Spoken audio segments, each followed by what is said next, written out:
Three recent American cases there. Tyler Clementi, a boy who was experimenting with being gay, who finally killed himself after being harassed through the internet by a colleague, who is now in American courts being accused of major crime. Phoebe Prince is a young Irish lady, probably mentally ill, who was simply immensely, horribly treated by her girlfriends and then hung herself. Shortly after arriving as an immigrant from Ireland. Carl Hoover was another one. He hung himself in his aunt's closet. He had a gender identity problem. In many countries, children who have problems with sexual identity or are gay are immensely badly bullied because of their identity that's not yet stable. These are extreme endpoints of the sort of rage that comes up when shame and humiliation occurs, and that it can be directed against the person or against others. Now, what do we have to do to get ahead of this mayhem? We have to create upstanding communities. And how do we do that? Now, what CASSE here is doing, I'm not going to spend a lot of time on this slide, simply to mention, it's trying to get people to see that if you want to control bullying, whether it be in schools or the workplace or in the community, you have to control how people fight. They have to learn to fight differently. And that means they have to think, mentalize differently. And they have to avoid creating humiliation. If you've been humiliated, you'll know what it's like. What we found is that there are leaders in the school, not only children, but adults, including volunteers, who are naturally able to lead because they lead for the sake of the group, not for praise, not for fame and fortune. These natural leaders, if you can find them, and frequently a teacher will know who they are, in a community you may know who they are. They may be the person who does crossing guard duty at a school. They could be the person who's always greeting the new neighbor on the block, or taking them some food to try and make them feel welcome. People who do things to help others without wanting reward. We call them natural leaders. They're a key to changing communities, whether that community be a school or, for that matter, a whole town. When power dynamics or fighting, power struggles goes down, and the capacity to think and reflect and communicate goes up, you'll have what is called there, I think, you can see it, no, it's yellow, high well-being. This is a marathon. This will not happen overnight. It will not happen with 10 sessions of anger management. We thought 3 years was enough. I now think 5 is closer to what's needed. It's definitely not a sprint. However, we do believe our children are worth it. Would you agree with that? So what if you want to make sure that you obey state mandates? Buy a simple, cheap program on the internet. Make sure your school board knows it. Put it into place. And of course, it won't work. Columbine, by the way, had an anti-bullying program at the time of the massacre. I wasn't ever able to find out whose one it was. Here's another thing that has to come out. And there are community equivalents of that. The elephant in the room. What an Australian teacher called undiscussable, and we decided to use that term. You have to talk about teachers who bully students. Were you ever, any of you ever aware of that school? Yes, yes, yes. But don't forget, parents bully teachers. That's now a very bad problem. Also, teachers bully teachers, especially around contract negotiations. Teachers don't like whistleblowers. In addition, students bully teachers. We have been in high schools where in the break room, every teacher was asleep from high stress, from violent high school kids, frightened for their own physical safety. What's the problem in private schools? Money. How dare you speak to my bullying child like that? I won't give you $1 million next year for your school. That I haven't seen any private schools in Australia, but in the United States, I have never seen a private school that does not have that exact problem A wealthy benefactor gives money and demands protection for their child. Anybody have that experience here? Private school? Most of the private schools will pick who they actually take to their school. So And they may pick people with money. So these are just a few of the undiscussables that have to be talked about in a community and in a school. Otherwise they become, as Frankie put there clearly, a big white elephant that nobody talks about, but everybody knows is in the room there.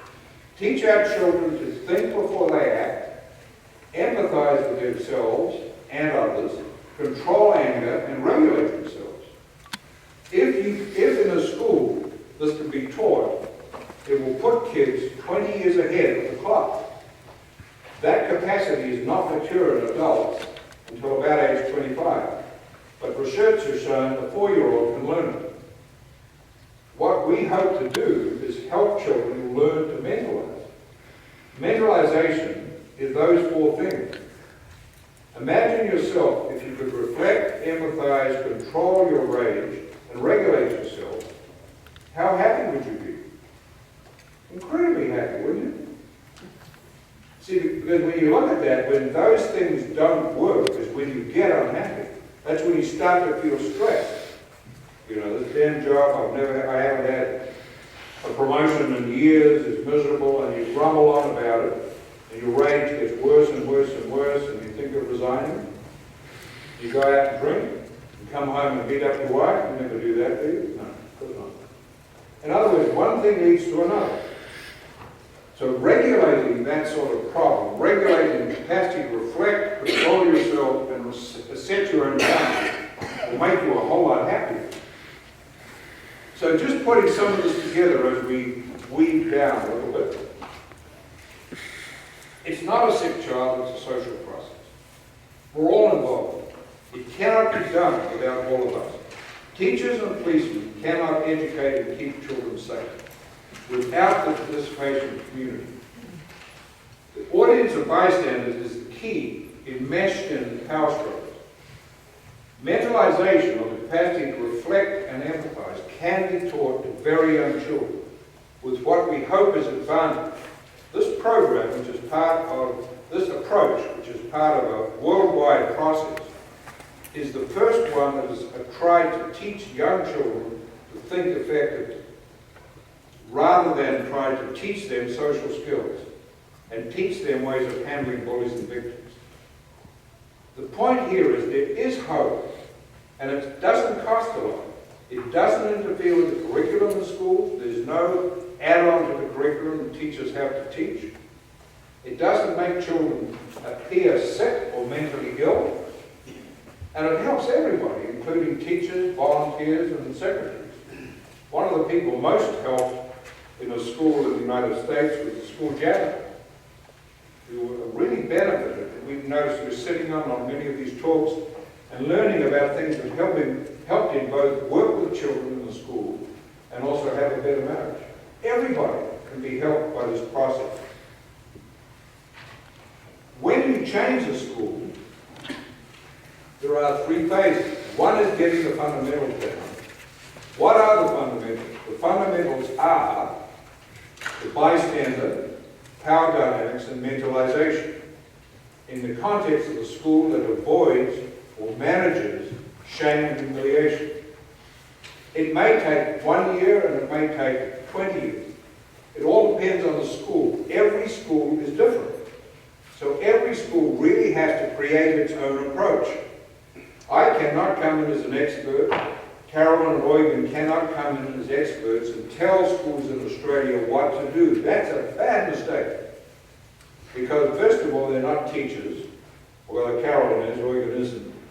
Secondly, they don't know the unique characteristics of every school. One of the reasons also why blanket programs don't work. They may work in one school and not in the other. The next phase, after you've got the fundamentals, our average time for that is 18 months, is to customize it to the culture. Now let me just say, culture here means not just what it's like to be an Aussie. It means what is it like to be in that school you're in. For example, one school had a particular problem with bullying in 5th grade girls. It was quite unusual and required a special intervention to see what was going on. That happened to revolve around a pathological relationship one of the teachers, female teachers, had with a girl. A gay relationship that was disrupting the 5th grade class. An undiscussable that was unique to that school that you would not find in other schools. So that's why I'm making this point. You cannot use a blanket program everywhere, any more than you can in a community. And then phase 3 is maintaining sustainability. Most of these programs stop working when the money runs out. What's the use of that? Right? It's got to become like brushing your teeth, like you just do it every day without thinking.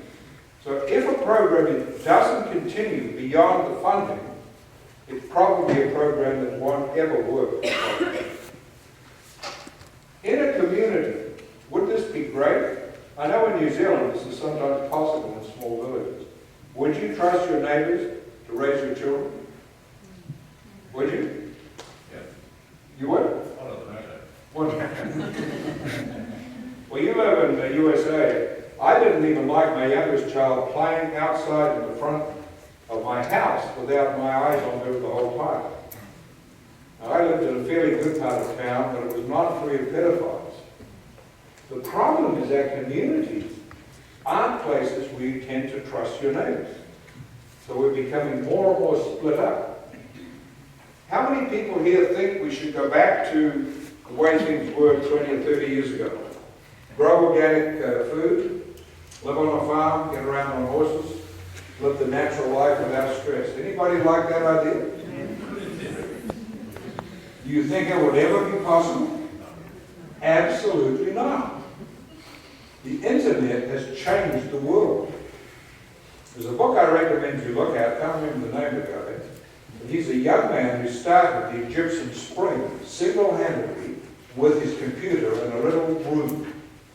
He sat down and set up the Twitter thing that started and conquered the dictator of Egypt. One man with a computer. The internet is here to stay.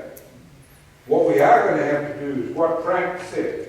We're going to have to ask young people how to manage the internet. I don't know how to manage it. I don't even know how to use it. And I also know that as an adult, I appear stupid with children. Can you admit to your child you're stupid? Is that okay? Yep. Good. Your children have a chance. So what is a good school? Children, I'm just going to say, the two middle things there. Children will have fun and learn painlessly. They will like to learn. I don't think children want to really learn. What they want to do at school is have fun. Right? Is that true? I certainly was like that. I remember teachers who made learning fun. Right through to the end of school, not just in kindergarten. If that's correct, children who are having fun, let's say in an upstanding community of schools, will learn painlessly. Much of what's taught in schools really isn't rocket science, is it? When did you stop feeling okay about teaching your children? For me, it happened about the 8th grade. What was that doing? Freshman high school? Not quite. After that, I didn't really know anymore what to do. So the fact of the matter is, you can help children and they can learn, but one thing for sure, and in the way these programs have been in place, massive improvement in academic performance occurs in the children who are sitting around twiddling their thumbs while the whole school is stressed out, including teachers. Once it settles down, they take off. And that's why we've seen very surprising improvement academically once the school becomes a social environment in which children have fun and can learn.